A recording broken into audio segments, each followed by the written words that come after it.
Speaker قومی assembly Ayaz Sadiq کا وفد کے ہمراہ بیلاروس کا 4 روزہ دورہ، بیلاروس کے صدر الیگزینڈر لوکاشینکو سے ملاقات، تجارتی اور پارلیمانی روابط سمیت دو طرفہ تعلقات کے تعاون پر تبادلہ خیال۔ اسپیکر قومی اسمبلی نے دو طرفہ تعاون کو مزید وسعت دینے کی خواہش کا اظہار کیا۔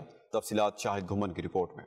پاکستان کی قومی اسمبلی کے اسپیکر سردار ایاز صادق کا روس کا دورہ۔ اسپیکر سردار ایاز صادق نے جمہوریہ بیلاروس کے صدر الیگزینڈر لوکاشینکو سے ملاقات کی، جس میں بیلاروس کے ایوان نمائندگان کے چیئرمین، بیلاروس کے وزیر خارجہ اور بیلاروس میں پاکستان کے سفیر نے بھی شرکت کی۔ صدر لوکاشینکو نے پاکستانی وفد کو خوش آمدید کہا۔ آستانہ میں وزیر اعظم پاکستان کے ساتھ اپنی حالیہ ملاقات کو یاد کیا اور اقتصادی تعاون، زراعت، صنعت اور تعلیمی اور ثقافتی تبادلوں سمیت کثیر جہتی باہمی تعلقات کو وسعت دینے کے لیے بیلاروس کی تیاری پر زور دیا۔ اسپیکر ایاز صادق نے صدر لوکاشینکو کو پاکستان کی قیادت کی طرف سے گرم جوشی سے مبارکباد پیش کی اور دو طرفہ تعاون کو مزید مضبوط بنانے کے امکانات کو اجاگر کیا۔ مارکیٹ کی بڑھتی ہوئی طلب کو پورا کرنے کے لیے بیلاروسی زرعی مشینری بشمول ٹریکٹرز کو پاکستان میں مقامی طور پر تیار کرنے کی اہمیت پر زور دیا۔ سردار ایاز صادق نے پاکستانی طلباء اور تاجروں کے لیے ویزا کے عمل کو ہموار کرنے کی ضرورت پر زور دیا تاکہ دونوں ممالک کے درمیان آسان سفر اور تبادلے کو آسان بنانے کے لیے ایک مؤثر نظام بنایا جائے۔ صدر لوکاشینکو نے بیلاروسی مشینری کی فروخت اور دیکھ بھال کے لیے پاکستان میں ملٹی برانڈ سینٹرز کے قیام کے امکانات کے ساتھ پاکستان میں مشترکہ پیداواری سہولیات کے امکانات سے آگاہ کیا۔ تقریب کے اختتام پر دونوں رہنماؤں نے پاکستان اور بیلاروس کے درمیان تعلقات کو مضبوط بنانے کے عزم کا اعادہ کیا، دونوں ممالک کے درمیان تاریخی اور ثقافتی روابط کو تسلیم کیا اور اس بنیاد پر استوار کرنے کی باہمی خواہش کا اظہار کیا۔